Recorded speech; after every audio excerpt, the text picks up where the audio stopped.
இது ஸ்ரீ டெக்டாக்ஸ். நான் உங்கள் ஸ்ரீதரன். இப்போ இருக்க காலகட்டத்தில் இளைஞர்கள் சம்பாதிக்கிறதுல பெரிய ஆர்வம் கொண்டிருக்காங்க. அப்படி சம்பாதிக்கணும்னு நினைக்கக்கூடிய இளைஞர்கள் அவர்களுடைய முதல் வாய்ப்பாக எதை யோசிக்கிறாங்க அப்படின்னு பார்த்திங்கன்னா பிளாகிங், அதே மாதிரி யூடியூப் சேனல் ஆரம்பிக்கிறது. இந்த இரண்டை தான் முதன்மையானதாக கருதுகிறாங்க. ஸோ இந்த வீடியோவில் நான் என்ன ஆலோசனை வழங்க போகிறேன் அப்படின்னு பார்த்திங்கன்னா, புதிதாக யூடியூப் சேனல் ஆரம்பிக்கிறவங்க எதை அடிப்படையாக வச்சு பண்ணினா சக்ஸஸ் பண்ண முடியும், எப்படி நல்லா ஏர்ன் பண்ண முடியும் அப்படிங்கிறது குறித்து தான் சில ஆலோசனைகளை வழங்க போகிறோம். ஸோ இந்த ஆலோசனைகளை யூடியூப் சேனல் தொடங்குறதுக்கு முன்னாடியே நீங்கள் டிசைட் பண்ணி ஃபாலோ பண்ண ஆரம்பிச்சிங்க அப்படின்னா நீங்கள் ஈஸியாக சக்ஸஸ் பண்ண முடியும். ஸோ வாங்க இப்போ நம்ம வீடியோக்குள்ளே போகலாம்.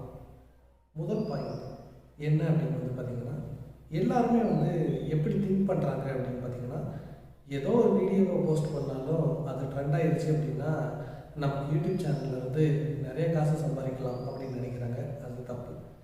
ஒரு நீண்ட கால ஒரு இதுக்கு பார்த்திங்கன்னா உங்களுக்கு யூடியூப் சேனல் நல்லா க்ரோ ஆகி உங்களுக்கு அதில் ரெவன்யூ வரணும் அப்படின்னா நீங்கள் ஒரு பர்ஃபெக்ட் யூடியூப் சேனலை ஒரு பர்ஃபெக்ட் ஆடியன்ஸுக்காக க்ரியேட் பண்ணால் மட்டும்தான், குவாலிட்டி கண்டென்ட்டோடு க்ரியேட் பண்ணால் மட்டும்தான் நீங்கள் ஒரு நெடுங்காலத்துக்கு சக்ஸஸ்ஃபுல்லாக அதில் நீடிக்க முடியும். ஸோ நான் முதல் பாயிண்ட்டாக உங்களுக்கு என்ன அட்வைஸ் பண்ணுவேன் அப்படின்னு பார்த்தீங்கன்னா, தயவு செய்து யூடியூப் சேனல் ஆரம்பிக்கிறதுக்கு முன்னாடி ஒரு விஷயத்தை டிசைட் பண்ணிடுங்க. யார் நம்மளோட ஆடியன்ஸ்? பேரண்ட்ஸ் நம்மளோட ஆடியன்ஸா? சில்ட்ரன்ஸ் நம்மளோட ஆடியன்ஸா? கிரிக்கெட் விளையாடுறவங்க நம்மளோட ஆடியன்ஸா? ஃபுட்பால் விளையாடுறவங்க நம்மளோட ஆடியன்ஸா? ஷூ போடுறவங்க நம்மளோட ஆடியன்ஸா? கார் வாங்க போகிறவங்க நம்மளோட ஆடியன்ஸா? ஸோ இதை நீங்கள் டிசைட் பண்ணிடுங்க.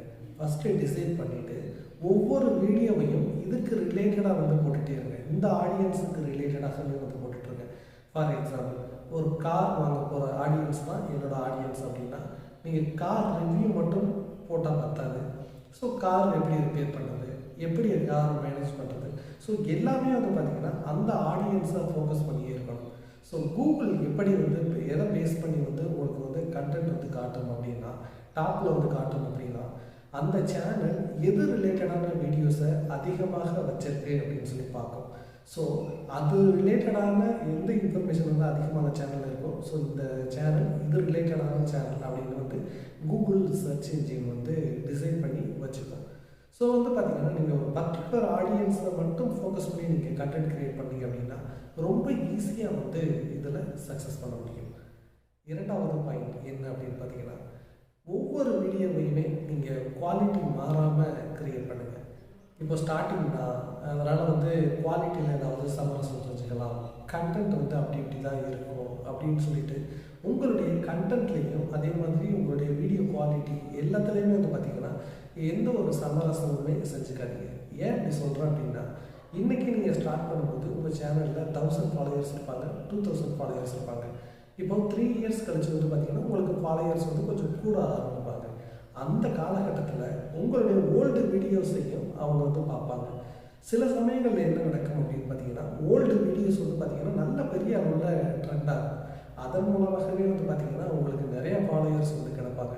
அப்படிப்பட்ட பட்சத்தில் நீங்கள் ஒவ்வொரு வீடியோவையுமே பார்த்திங்கன்னா ஒரு குவாலிட்டியோடு நீங்கள் மேக் பண்ணீங்க அப்படின்னா ரொம்ப பெரிய அளவில் உங்களுக்கு அது சக்ஸஸை கொடுக்கும்.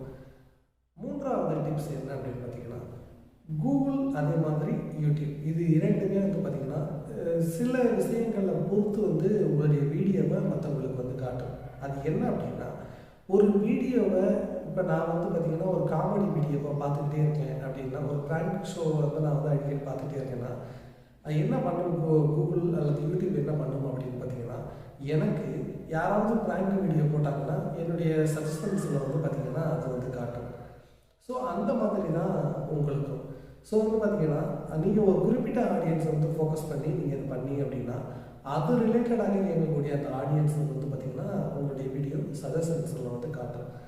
சில சமயங்களில் உங்கள் வீடியோ பெரிய அளவில் சக்ஸஸ் பண்ண முடியலை அப்படின்னா நீங்கள் சர்ச் என்ஜின் ஆப்டிமைசேஷன் சொல்லுவாங்க. ஸோ அதை பயன்படுத்தி தான் நீங்கள் சக்ஸஸ் பண்ண முடியும். ஸோ மூணாவது பாயிண்ட்டாக நான் என்ன சொல்ல விரும்புகிறேன் அப்படின்னு பார்த்தீங்கன்னா, எனக்கு உங்களுக்கு பெரிய அளவில் ஃபாலோயர்ஸ் இல்லாத காலகட்டத்தில் நீங்கள் எஸ்இஓன்னு சொல்லுவோம், சர்ச் என்ஜின் ஆப்டிமைசேஷன், கீவேர்டில் வந்து ஃபோக்கஸ் பண்ணி நீங்கள் உங்களுடைய டைட்டில், டிஸ்கிரிப்ஷன், டேக் எல்லாத்தையுமே வந்து வைக்கணும். ஏன்னா இப்போ பெரிய 1 மில்லியன் ஃபாலோவர்ஸ் இருக்காங்க அப்படின்னா அந்த சேனலில் எந்த வீடியோவை போஸ்ட் பண்ணாலும் அது வந்து பார்த்திங்கன்னா கிட்டத்தட்ட ஒரு 1 மில்லியன் இருக்காங்கன்னா கிட்டத்தட்ட பல லட்சக்கணக்கான பேர் வந்து ஈஸியாக வந்து பார்த்துருவாங்க, அவங்களுக்கு நோட்டிஃபிகேஷன் போகும்.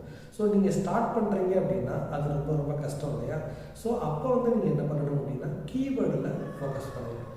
4வது பாயிண்ட் என்ன அப்படின்னு பார்த்தீங்கன்னா உங்களுடைய டைட்டிலில் கீவேர்டுக்கு நீங்கள் ஃபோக்கஸ் பண்ணுவீங்க. டைட்டிலில் மட்டும் கீவேர்டுக்கு ஃபோக்கஸ் பண்ணால் பத்தாதுங்க. உங்களுடைய டிஸ்கிரிப்ஷன் இருக்கு இல்லையா, டிஸ்கிரிப்ஷனில் இருக்கக்கூடிய அந்த ஃபஸ்ட்டு 3 லைன்ஸ் வந்து நீங்கள் எக்ஸ்பிளைன் பண்ணி எழுதுவீங்க. அதில் அந்த சர்ச் கீவேர்டு இருக்கிற மாதிரி பார்த்துக்கங்க. அதே மாதிரி டேக்னு ஒரு போர்ஷன் இருக்கு. தயவு செஞ்சு ஆரம்பத்தில் இருந்தே வந்து இதை நீங்கள் ஃபாலோ பண்ணி செஞ்சுட்டு இருந்தீங்க அப்படின்னா ரொம்ப பெரிய க்ரோத் வந்து உங்கள் சேனலுக்கு வந்து கிடைக்கும். ஸோ டேக்கில் நீங்கள் அந்த கண்டென்ட் ரிலேட்டடான கொஸ்டின்ஸ் எப்படி கேட்பாங்களோ அதை போடுங்க, அதுக்கு ரிலேட்டடான வேர்ட்ஸ் போடுங்க, கீவேர்ட்ஸ் போடுங்க. ஸோ டேக்கை வந்து ரொம்ப அதிகமாக வந்து யூஸ் பண்ணுங்கள். அதே மாதிரி முக்கியமாக கார்டு அப்படின்னு ஒரு ஆப்ஷன் இருக்குது. அதே மாதிரி பார்த்தீங்கன்னா எண்டு ஸ்க்ரீன் அப்படிங்கிற ஆப்ஷன் இருக்குது. இப்போ உங்கள் சேனலில் ஏதோ ஒரு வீடியோ ட்ரெண்ட் ஆகிருச்சுன்னு வச்சுக்கோங்களேன். இப்போது நீங்கள் ஒரு புது வீடியோ போடுறீங்கன்னா அந்த வீடியோட ட்ரெண்டான வீடியோவோட எண்டு ஸ்க்ரீனில் வந்து இந்த வீடியோவை நீங்கள் போட்டிங்க அப்படின்னா ஈஸியாக அந்த வீடியோவை பார்க்குறவங்க எல்லாமே இந்த வீடியோவுக்கு ட்ரைவ் ஆவாங்க. ஸோ ஈஸியாக உங்களுக்கு புது வீடியோவுக்கும் வந்து வியூஸ் வந்து கிடைக்கும். ஸோ இந்த டெக்னிக்கை வந்து ஃபாலோ பண்ணுங்கள். 5, தயவு செய்து நீங்கள் ஒரு யூடியூப் சேனல் ஆரம்பிக்க போகிறீங்க அல்லது பிளாகிங் ஆரம்பிக்க போகிறீங்க அப்படின்னா உடனடியாக எனக்கு வந்து க்ரோத் வந்து கிடைக்கணும். ஏதோ ஆரம்பித்த உடனே ஒரு மாதத்துல எனக்கு வந்து 10,000 ஃபாலோவர்ஸ் வரணும், மில்லியன் கணக்கான ஃபாலோவர்ஸ் வரணும் அப்படின்னு சொல்லி தயவு செய்து வந்து எதிர்பார்க்காதீங்க. சில சமயங்களில் கிளிக் ஆகும், சில சமயங்களில் லேட்டாக தான் கிளிக் ஆகும். ஸோ வந்து பார்த்திங்கன்னா உடனடி பலனை வந்து எப்போதுமே எதிர்பார்த்து தயவு செய்து வந்து யூடியூப் சேனல் ஆரம்பிச்சிடாதீங்க.